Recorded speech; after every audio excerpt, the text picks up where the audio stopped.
Boa tarde. Conhecer o passado é essencial para a gente viver melhor o presente e planejar o futuro. Aliás, você sabe por que hoje, 15 de novembro, é feriado nacional?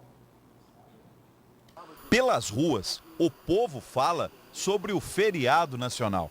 Por causa da proclamação da República. Proclamação da República do nosso Brasil. Dia 15 de novembro é proclamação da República, né? Na Praça da República, em Cuiabá, o professor de História explica.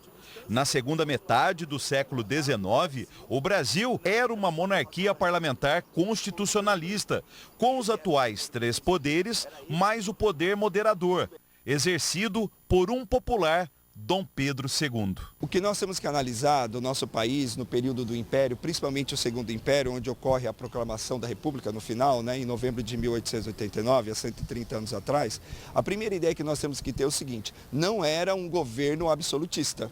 Era um governo, era um Estado democrático de direito, constitucional, parlamentarista, onde a grande diferença que existia para os demais estados que possuíam aí a mesma característica era ter um 4º poder, que também é muito mal interpretado. O poder moderador é muito mal interpretado, se colocando como se fosse um poder absolutista. Gênesis Barbará explica. O Segundo Império acabou e houve a proclamação da República porque Dom Pedro II perdeu o apoio dos 3 pilares que o sustentavam, como ocorre em qualquer governo: os ricos fazendeiros, a Igreja Católica e os militares do Exército. Esse pilar cai quando o Exército Brasileiro volta da Guerra do Paraguai republicano. Só que a gente tem que deixar claro que quem voltou republicano foram os jovens oficiais do Exército Brasileiro.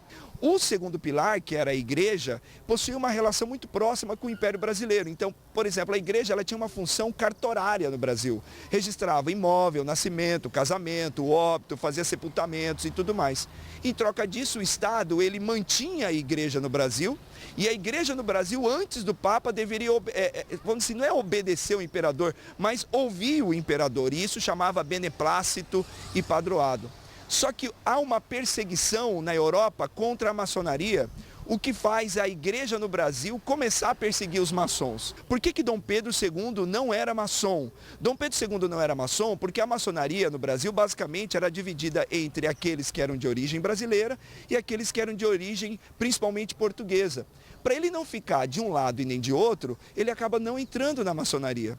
Então ele não era maçom, isso tem que ficar claro. Para o historiador, a proclamação da República foi um golpe político-militar. Aliás, o segundo praticado no Brasil. O primeiro golpe da história do Brasil é o golpe da maioridade dado em 1840, quando elevam a idade de Dom Pedro II de 14 para 18, para ele ser coroado. Mas quem faz isso? É a mesma elite que faz o golpe da proclamação da República.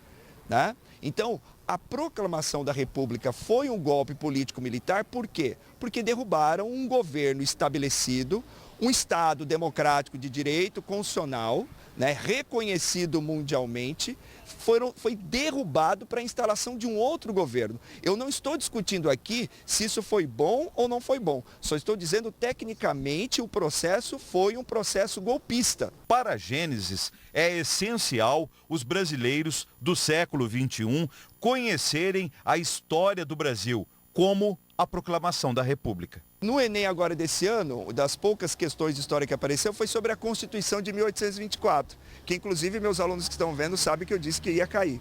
E nessa Constituição de 1824, que foi a primeira Constituição do Brasil, foi justamente a Constituição, a ordem derrubada pela República e instalada a Constituição de 1891, que foi a primeira Constituição republicana e a segunda Constituição do Brasil.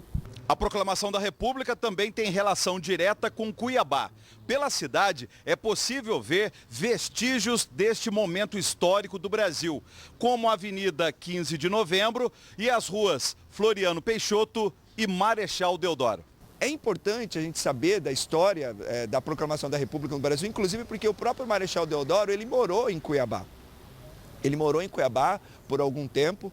É interessante também saber que A notícia da proclamação da República durou um mês praticamente para chegar até aqui, porque a única via de acesso que tinha para Cuiabá, tirando a antiga rota dos Bandeirantes, que era meses para chegar, era pelos rios, pela Bacia Platina, né? O que se demorava muito tempo. Então a proclamação da República chegou muito próxima do Natal aqui em Cuiabá, mas ficamos sabendo da proclamação e isso que é o mais importante de tudo.